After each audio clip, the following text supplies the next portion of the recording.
और देखिए इस बीच वॉर जोन से एक और बड़ी खबर आ रही है। वॉर जोन में British armoured vehicle FV433 Starmer पर दिखे हैं यूक्रेनी सैनिक। यूक्रेन को ब्रिटेन से मिले हैं 6 आर्मर्ड व्हीकल। ये उसी की तस्वीर हम आपको दिखा रहे हैं टीवी स्क्रीन पर। आप देखिए लगातार ब्रिटेन जो कि मिलिट्री एड इस वक्त यूक्रेन को दे रहा है युद्ध की शुरुआत से ही।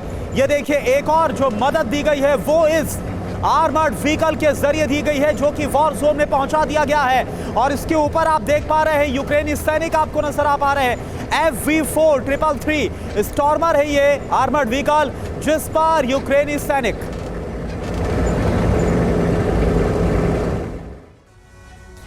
और एक और वॉर ब्रेकिंग, यूक्रेन वॉर के बीच रूस की बड़ी ड्रिल हो रही है। रूसी ड्रिल में 3000 से अधिक सैनिक शामिल किए गए हैं। ड्रिल में 300 के करीब डिफेंस इक्विपमेंट शामिल किए गए हैं।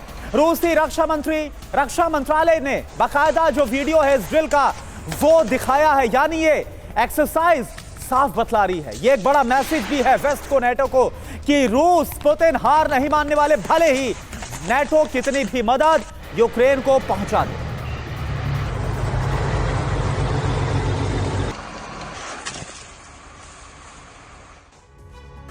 और वॉर से जुड़ी एक और बड़ी खबर, युद्ध पर यूक्रेन की तरफ से बहुत बड़ा दावा किया गया है। रूस पर सबसे बड़ा हमला भी बाकी है।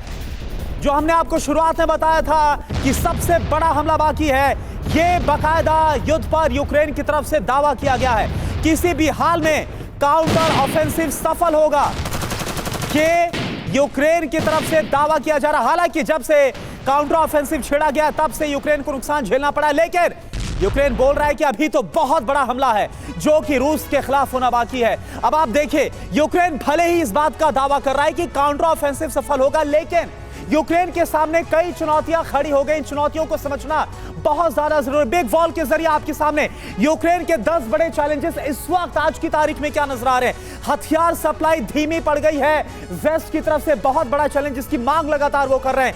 यूरोपीय देशों की मदद घट गई है क्योंकि यूरोप के हालात, फाइनेंशियल वहां की स्थिति लगातार खराब हो रही है, डिटोरिएट कर रही है। इधर अमेरिका ब्रिटेन का ही मजबूत सपोर्ट इस वक्त सिर्फ ज़ेलेंस्की को नजर आ रहा है। पोलैंड का हथियार भेजने से साफ तौर पर इंकार, यह एक बहुत बड़ा चैलेंज है। इससे युद्ध में ज़ेलेंस्की कमजोर पड़ते हुए नजर आ रहे हैं। अनाज सप्लाई रुकने से भारी नुकसान इस वक्त झेलने को मिल रहा है।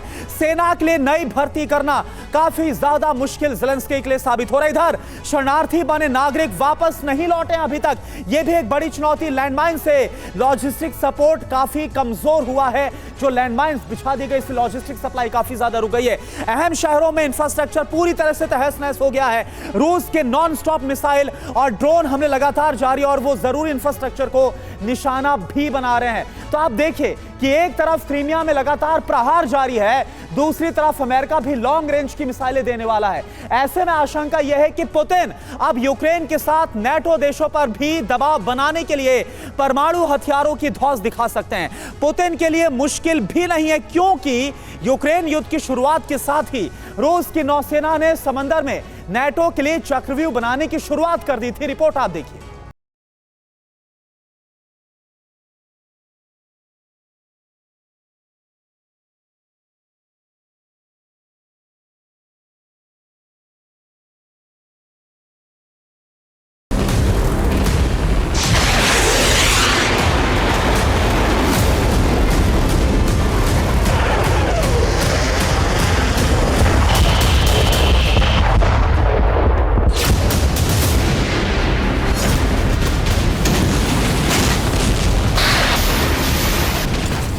समंदर में आएगी बारूदी सुनामी।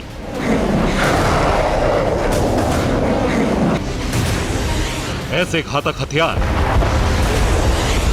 इतनी आग की लाल हो जाएगा नीला पानी।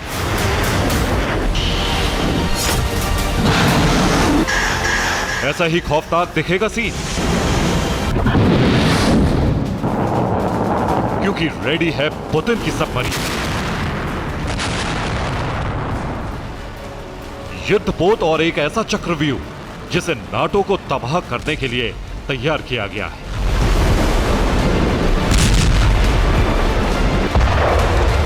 थर्राएगा समंदर, कांप उठेगी जमीन, क्योंकि रशियन नेवी घातक मिसाइलों और न्यूक्लियर वॉरहेड से लैस है।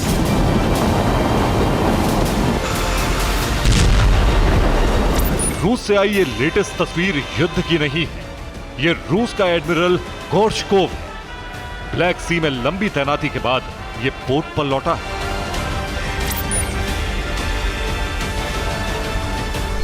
Admiral Sergei Gorshkov frigate Black Sea में तैनात है।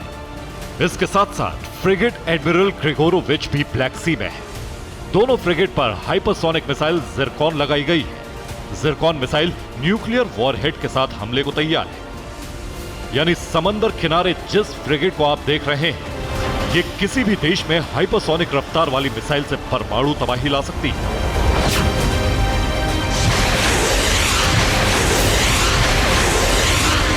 ये तो पुतिन के प्लान का एक अदना सा योद्धा भर है।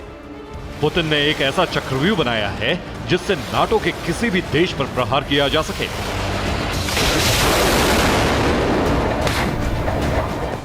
ब्लैक सी के अलावा कैस्पियन सागर, आर्कटिक का कोला बेस, बेरिंग सागर में न्यूक्लियर वॉरहेड्स वाली मिसाइलों की मौजूदगी। एक्सपर्ट्स भी मानते हैं कि इसमें कोई संदेह नहीं है कि पिछले कुछ वर्षों में उत्तरी अटलांटिक और आर्कटिक में युद्ध का माहौल बन रहा है और एक दूसरे को मात देने का घातक खेल शुरू हो चुका है।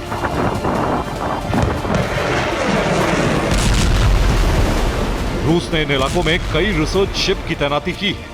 यूरोप को सिर्फ रूस के हमले का खतरा नहीं है। यूरोप को डर है कि रशियन शिप समुद्र के नीचे केबल को डैमेज कर सकता है। रशियन सबमरीन्स गैस पाइपलाइंस को नुकसान पहुंचा सकती है। रूस समुद्र में तार काटकर इंटरनेट सर्विस को रोकने की साजिश कर सकता है। समुद्र में युद्ध के मायने अब बदल चुके हैं। ब्रिटेन को अब सिर्फ बारूदी हमले का सामना नहीं करना है। ब्रिटेन को अब समुद्र के तल में मौजूद केबल और पाइपलाइंस को भी सुरक्षित रखना है ताकि रूस की साजिशों को नाकाम किया जा सके।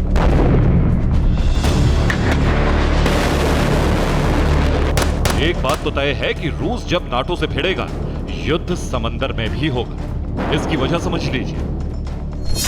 रूस उत्तर से पूर्व तक समंदर से घिरा देश है। रूस की कुल कोस्टलाइन 37,500 किलोमीटर से भी ज्यादा है, जो यूरोप से एशिया तक फैली है। लेकिन सबसे बड़ा झगड़ा रूस के उत्तर में है। आर्कटिक सागर से रूस की 24,140 किलोमीटर समुद्री सरहद है। यह रूस की कुल कोस्टलाइन का 52% है। नाटो के लिए रूस समंदर में एक बहुत बड़ी चुनौती है, क्योंकि रूस ने समंदर का ऐसा कोई कोना नहीं छोड़ा है जहां रूस को कमजोर माना जा सकता है। पैसिफिक बेस पर रूस की न्यूक्लियर मिसाइल से लैस पनडुब्बी की तैनाती है। यहां 16 एटमी मिसाइल मौजूद है। बुलावा जैसी घातक मिसाइलों की मौजूदगी है। ब्लैक सी में तैनाती बदलती रहती है, लेकिन हर वक्त कम से कम 6 वॉरशिप मौजूद रहते हैं। 2 मिसाइल कैरियर हमेशा तैनात रहते हैं। यहां 16 कैलिबर क्रूज मिसाइलें हमला कर सकती हैं। भूमध्य सागर में रूस ने 7 वॉरशिप और 2 मिसाइल कैरियर तैनात किए हैं। यहां भी 16 कैलिबर क्रूज मिसाइलें तैनात हैं। अजोव सागर में 3 warship, 1 missile carrier, 8 Kalibr cruise मिसाइलों से लैस है।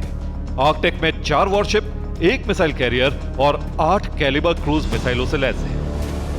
रूस की परमाणु युद्ध की जैसी तैयारी है, उस लिहाज से यूक्रेन एक अदना सा टारगेट है। रूस जानता है कि परमाणु हथियार के इस्तेमाल करते ही नाटो को रूस पर हमला करने का बहाना मिल जाएगा। यही वजह है कि रूस युद्ध काल में अमेरिका और यूरोप तक पर परमाणु मिसाइलें बरसाने का इंतजाम कर चुका है। Bureau report, TV9 Bharatvarsh.